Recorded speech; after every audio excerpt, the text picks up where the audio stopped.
Hello, this is Randy Osborne with Florida Eagle Forum, and we have here in the studio this morning Stan Hansen. And what we want to talk about this morning is across the state there is a lot of these school referendums. They're not only within this state, but they're actually going across the country. But one of the things that we want to talk about is one that is in Marion County. And I want to introduce Stan Hansen this morning to you. He is been very, very involved in education. You are a retired executive with Procter & Gamble. That's correct. Is that correct? Yes, yes. And I know just in my relation with you that you have been very, very involved in public education, specifically here in Marion County. Yes. And can you kind of tell us a little bit about that and some of your background? Well, a lot of people probably don't know. I've had 30 years as an executive with Procter & Gamble, both domestic, U.S. and internationally in Europe, Africa, Far East, and Latin America. I've had the opportunity in my 30-year career to see education from several perspectives, outside of the U.S. and inside the U.S. So it's given me an opportunity. And after I retired, I had a chance to teach. So I started out teaching in a junior college where I was getting to see the products coming out of our secondary education system. The secondary I then taught was undergrads and then graduate school here in Ocala at the Webster University graduate program in business. So I've had a chance to do that. I got involved in education probably 10 years ago. And one of the things that my wife and I have always been involved in is education. We have a foundation set up in memory of our deceased son called the Adam Hansen Better Communities Fund. One of the key elements of that, there are three basically. One is education, second is healthcare, third is parks and libraries. And education probably takes the lead in that. And we've been involved locally in a lot of different things. Throughout our junior high system, both private and public schools here, we have something called the Adam Hansen Youth and Philanthropies program, where we go out and teach 6 classes through the Community Foundation, getting kids more attuned to what philanthropy is all about. So that's one of the areas that we've been involved in. And I've been studious, and sometimes the school board members don't like me a little bit because I do get into their business.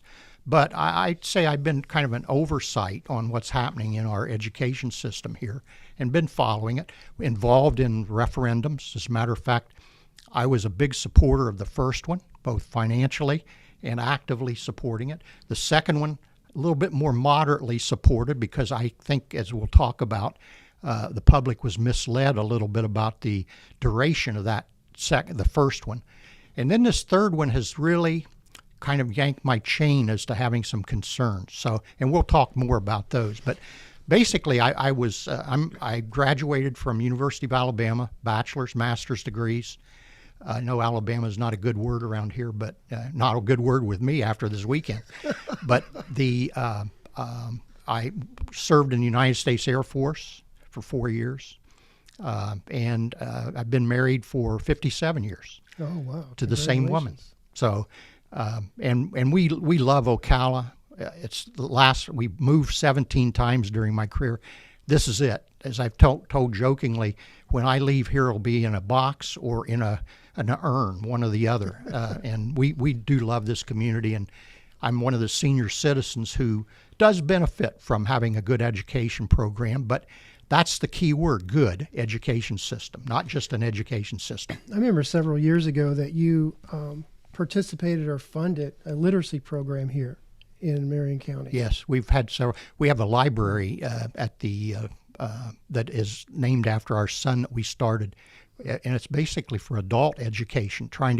We have such a problem with people can't read in this community. That's right. And they started a program where they're teaching people how to read so they can help their kids. Let me go ahead and read this referendum. Now, you just said a couple minutes ago that you were actively supporting these in the past. So it's Yes. not because you felt like this was something that was needed for the school system. Yes. I'm going to go ahead and read this, and we'll talk about it. This is what the referendum actually says. This is on the ballot. It says, shall the Marion County School District's 1 mil ad valorem millage be continued beginning July 1st, 2023 and ending June 30th, 2027 for necessary operating expenses including safe schools, reading, physical education, art, music, library, media, and vocational programs, meeting class size requirements, and retaining state certified teachers and paraprofessionals, with oversight of these expenditures by an independent citizens financial oversight. It sounds to me like that they're putting a lot of stuff, if they're inferring that we have to get this funding for all these programs within the school system. Give me your perspective on this, because I'm a little skeptical about the information about exactly what they're proposing to do here. Okay, let me talk in three areas. First of all, the wording of the referendum. When it was originally worded, I actually sent a note to the attorney for the board in 2014, and I said, I think this is a little misleading because we're talking ad valorem, and we did some word testing of that referendum separately, and you'll be amazed. A lot of people think an ad valorem tax is a sales tax. They don't. The words property tax are not mentioned anywhere in that referendum. You will not find the reference to a property tax. And people get kind of misled by not understanding this is my property tax, not just a general ad valorem that covers everybody like a sales tax. So that's the first thing. Even over my protests and providing them with the data on how the wording was misinterpreted, they still went ahead and did it. And they did it in 2018, and they're doing the same wording in 2022, just changing the time limits. That's first. Second, I was sold on this by the people, and I contributed money to the 2014 campaign on the basis that this would be sunset. In other words, in 2018, this will end. We just need enough money to get us through. Well, that was obviously not the intent, because in 2018 we were asked to extend it. In 2022 we're asked to extend it again. That's what concerns me. Are we going to just keep every 4 years holding our kids hostage on safety, on elements that ought to be in the major curriculum? I mean, music, art, and phys ed, those are not just, you just don't throw those in and out every 4 years. Those ought to be in there because it's proven. Kids that do music, kids that have art lessons, helps their academics. Right. So we're kind of getting stuck with something that ought to be a regular budget item and not just thrown out to be approved by the citizens every 4 years.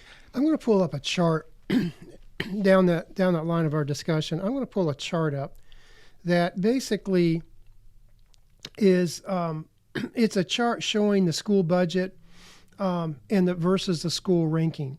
And I want you to kind of explain that chart to us a little bit. This is something that it really enlightened me on when I saw this. And I just pulled it up for the viewer. So just go ahead and kind of explain that. The crux of this chart is, if you look across the bottom, it has the years that this represented. And you go to about 2014, 2015 is about the time that we started the referendum, the first referendum. So that's on that line. The upper line is the budget in millions of dollars. There's a red line in there, and that red line represents the school ranking. Now, the school ranking is obtained. It's been used for years and years in measuring the performance of our schools. As a matter of fact, we've had 2 superintendents who probably lost their jobs because of the school ranking. It's done by a group called the School Digger, which is a not-for-profit that evaluates schools all over the U.S. It's a reputable group. They don't just use test scores. They would use this, so if you or I were thinking about relocating to another community, we go to schooldigger.com and we could look up the school districts and the individual schools and tell how they are rated. The school board would like to not use this anymore, because if you'll look at that red line, it's basically almost like something measuring your cardiac in a hospital. It's flatlined. It's actually worse. We are now 58 out of 67 counties. That's our ranking. We've been that way forever, except if you go back to the early years, when we didn't have referendums, our highest was in 2013. We were ranked 53rd in the state on the left-hand column. Oh. We're now in 2022 ranked 58, and if you go with the projections, we're projected to go in 2023 to 61. That's not good, folks. That's the bottom 15% of all the schools in the state of Florida. Not good. Look at the budget figures, which are going upward, and we've gone from in 2015 a budget of $475 million to this year $899 million. Now let me put a little qualifier in there. That $899 million includes all those COVID relief funds that we received from the government, which will run out in 2024-25. Right. We're going to lose those. Right. But it's not fair to not include them because they were put in order to help us maintain some of the programs we have and consistently improve our quality. Just anyone can look at that, and you don't have to be a genius to look at that chart and tell you that are we getting quality education for our money? Unequivocally, the answer is no, we are not. Let me ask you something, and I've just in being in business, when you're trying to bring in businesses into a community, one of the things that they look at schools. They look at the quality of education in school systems. And looking at this chart, this is alarming. This could be one of the reasons that Marion County doesn't pay the amount of money on the average income is lower here in Marion County. And a lot of people say it's a result of retirees, et cetera. But this alone is kind of alarming to me because it appears like that it could be the quality of education is definitely related to the average income in the families. Yes. Another question I want to and by the way, so many of our kids get educated and leave our county. That's right. That's right. And they go off to college and they don't come back. I mean, I've had a former editorial editor of the Star Banner told me once that his kids would like to come back. I think one of them finally did, but it's difficult to find jobs for college graduates here because we're a community that depends on warehouses and kind of low-wage types of jobs for job growth. Right, right. So in this chart, basically what it's saying, let me just trying to understand it. The amount of money that's being supplied to the school system is going up, but the quality of education is going down. Or staying flat. It depends on what point you want to look at. Yeah, correct. It's not improving as we were told two things back in 2014. First, give us this money, and we will work on education quality. You supported this. Yes, I did, heavily. Okay. And then in 2018, we got the same story. We're in 2022, we're getting the same story again. And people say, well, we've got more students. Well, let me tell you the history of the student. There's an enrollment that's not mentioned on here, but yesterday I saw in the newspaper we have new record, 44,500 students. What do you think, Randy, was our population back 20 years ago? What was it? 41,000 students. How many years ago? 20. So 41,000. We've gained 3,400 students in 20 years, which is 8.3%. Now, what do you think our population growth has been? What has that been? 48%. 48%. Yeah. But the schools enrollment is up 8.3 in 17 years, basically. Now, the last several years, the last 8 years of this referendum that we've had, our growth has only been 4.4% in enrollment. That's amazing. Yeah. That's amazing. If anybody tries to sell you the reason we need this money is we're getting more students, that's not necessarily factual in looking at it. Let me ask this, and I'm curious about this. The quality of education. Are you seeing the quality? I know the rankings are very low compared to the state. The funding is going up. Education is staying flatlined. It's not really improving. Does it take this kind of money to educate children? Is this what they're the problem is. And I also saw it said safe schools in this referendum. So it's adding a lot of things in there that people are going to be concerned about. It's like, well, I want my school to be safe, so therefore I need to fund this because we are concerned about the safety of our children. Yeah, I think it's unfair to the kids. People say we got to do this for the kids. Frankly, we may be hurting children more than we're helping them by doing what we're doing.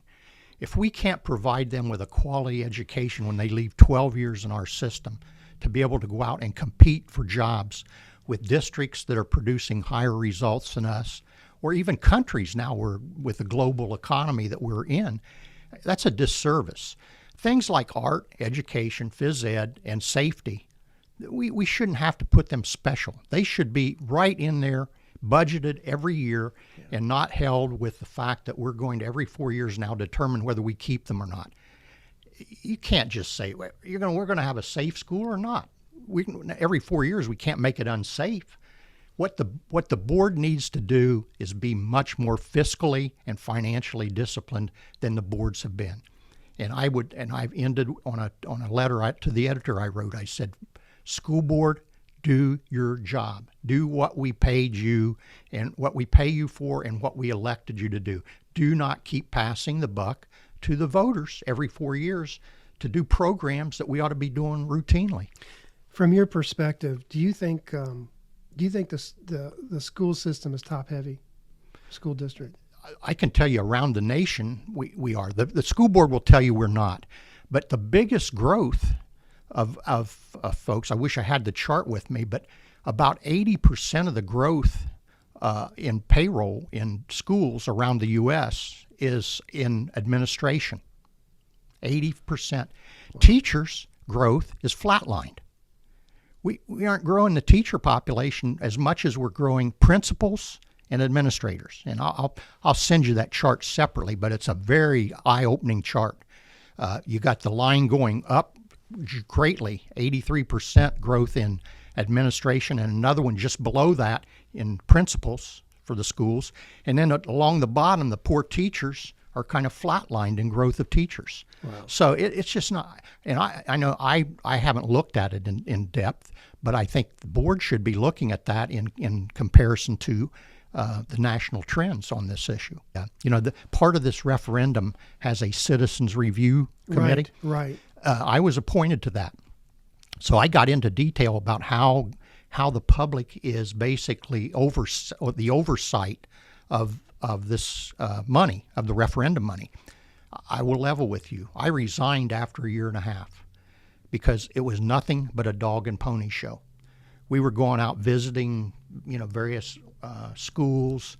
We had the finance director come in and present numbers to us, which most of the members of that committee didn't understand. Right. And I said, Stan, I told my wife, I said, Martha, I'm really wasting my time on this, and I'm not adding value. I don't do anything that I don't add value to as board. So I left the board because it's in there, and I know they like to say this is how we have oversight, but my experience, unless it's changed, was that group really doesn't have much oversight authority to change anything. They're basically a listening tool and maybe a little coziness to make this referendum more acceptable to the public. I saw some communication and they're basically selling this is it's only this much amount of money on your tax bill.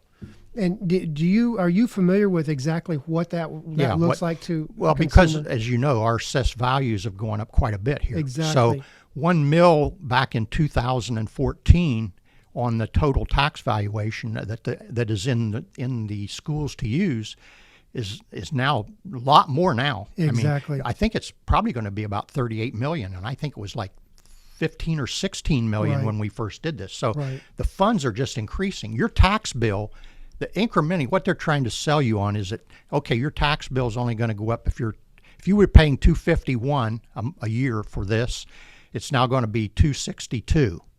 But they're not telling you $262. They're only saying your tax bill is going to go up $11. That's all. But you got to consider you've already been paying this for a while, so it's actually a higher amount. It's like this: if you don't approve it, you got on the average $260 to $270 more that comes back to you that isn't in there, that the board is then going to have to use discipline and find out, how do we make this up? And just so you know, Hillsborough Township, or Hillsborough County, had the same referendum 20 years ago. And they did the same thing we're doing for the same purposes, except they later added safety into theirs. Right. In August, the voters rejected that after 20 years. 20 years that had been on the ballot, every 4 years up for renewal, and the voters said no more.